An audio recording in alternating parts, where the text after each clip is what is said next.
Le chauffard a voulu semer la bâque au volant de ce fourgon volé. Il a grillé une dizaine de feux rouges jusqu'à percuter ce véhicule de police. Bilan, 2 agents blessés. Ah, c'est vous qui avez été percuté? Et alors?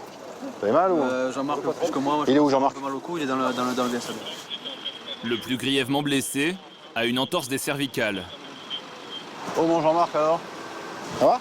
Ça va. Vous avez beaucoup mal? Le cou là, et la tête. Non, attendez, décalez-vous un tout petit peu vers là.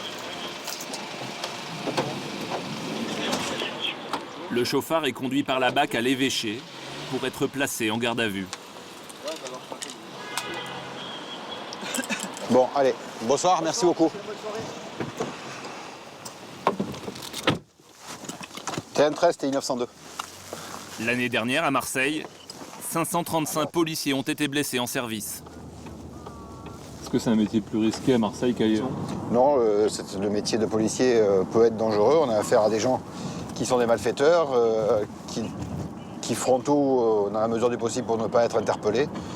Donc les risques encourus par les policiers sont identiques finalement à Marseille, à Paris ou sur tout le territoire national pour tous les policiers. À l'entrée des quartiers nord, il y a pourtant un contre-exemple. 3 jours plus tôt, ce commissariat a été la cible d'une attaque au cocktail Molotov. Le brigadier chef et ses collègues sont encore sous le choc. Alors le commissaire est venu écouter leurs doléances. Les agresseurs habitent à quelques dizaines de mètres du commissariat, dans cette cité. Quand l'un des leurs a été interpellé, ils ont décidé de se venger. Le commissaire découvre les images enregistrées par les caméras de surveillance. Donc là, on va voir. Donc là, c'est en flamme. Ils ont déjà balancé un cocktail Molotov. C'est quoi ça? Ça, c'est des, il y a des travaux au commissariat. Donc là, il y a un collègue qui sort avec son arme. Là, il se met à couvert parce que là, on voit un individu qui sort là-bas. Et là-bas, on voit au fond. Ouais, il éclate. Et après, il s'occupe d'éteindre les incendies. Ouais. Donc là, c'est l'arrière du commissariat. Il y a une tour ici. Et là, on va voir les individus qui commencent à allumer leur cocktail derrière. Donc là, ils sortent. Première, 1, 2. Les flashs là, c'est... C'est les éclats au sol. C'est lorsque le cocktail s'enflamme. Là, ça bombe, ça retombe dans la cour du commissariat. Et là, hop, ça ressort encore.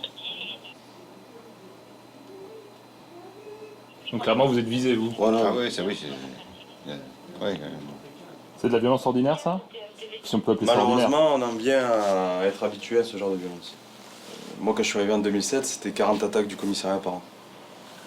Attaques, caillassage, cocktail Molotov. Les individus viennent au contact, on se bat dans la cour du commissariat.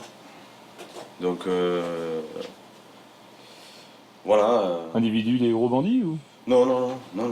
N'importe. Mais, enfin, ici, on est caillassé par des minots de 10 ans, 11 ans. Donc, voilà, une difficulté parce que bon, on a très peu d'effectifs quand même. Hein. C'est un commissariat effectivement qui est au sein de la cité. Celui-ci, il est vraiment à l'intérieur de la cité. Donc, même lorsqu'on a les effectifs, il faut encore le temps qu'ils arrivent jusqu'ici. Et vous avez vu, enfin, on voit bien sur les images, ça va très très vite, quoi. Ça prend quelques secondes pour jeter une dizaine de cocktails Molotov, ça va très très vite.